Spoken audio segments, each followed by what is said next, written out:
the funny thing is, Stone, for whom many things are named in the book, is there at the very beginning of the book, and then doesn't come back until the last fifth of the book or so. That's right. Yeah.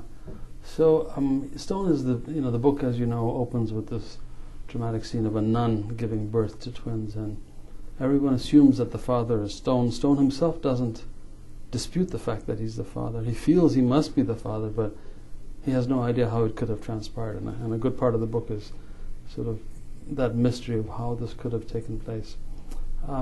He's a surgeon, and I think as an internist, as a non-surgeon, I've been, this maybe is my way of vicariously having done surgery in a sense, So I love the notion of surgery. I think it's so rich with history, so dramatic in its own way.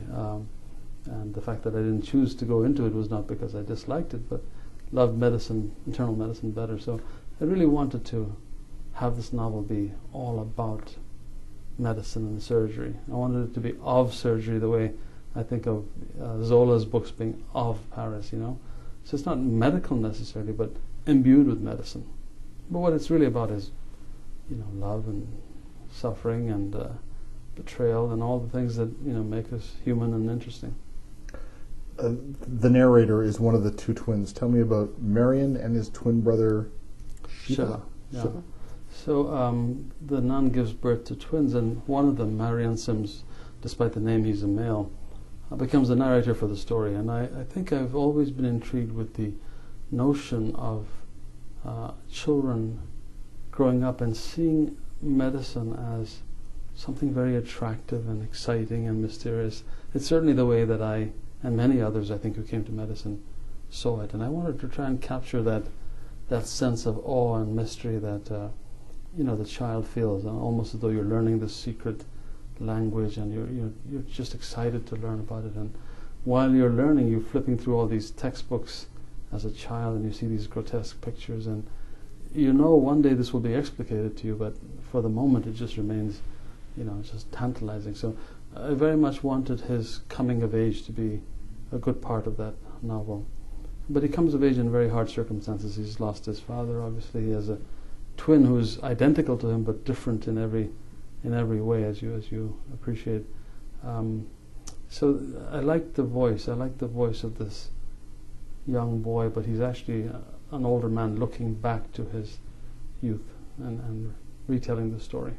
When you try to explain the story to somebody, what kind of a story do you call it? I call it an epic love story, and I say it's about medicine. It's of medicine, as I said.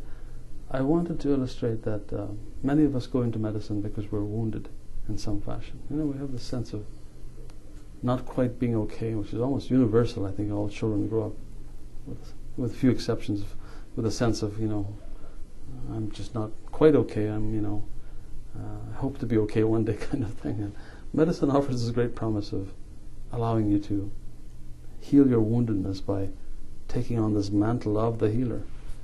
And that has its pitfalls. It has its great attractiveness. It has its downside. The downside being, of course, that you can get so wrapped up in medicine, as Thomas Stone does, that without intending to, you sort of wind up sabotaging your own life. Your dedication to work winds up becoming the biggest detriment to your own happiness and that of people around you. So I think of it as a grand love story. I think of it as an affirmation of faith and family. I think of it as a demonstration that our love and kinship is usually much more powerful than any dogma that we might subscribe to. There's a recurring question that gets asked, and does this come from Edinburgh? Is this a Scottish kind of? It's the sort of thing that might be asked in a exam of the Royal College of Physicians or Surgeons, and it's a trick question. And I think those exams have their little pet trick questions. And the question is, what treatment in an emergency is administered by ear? And the answer is words of comfort. And I love that little anecdote, and I've used it as a theme of the book, partly because I think one of the great discoveries that we're making is that with all our science and technology, that we're impacting many things in a very positive way, but the bulk of medical care, the bulk of what the patient needs, especially for chronic conditions which are, looming and blooming and aging populations, what the patient needs is the physician's presence more than anything else.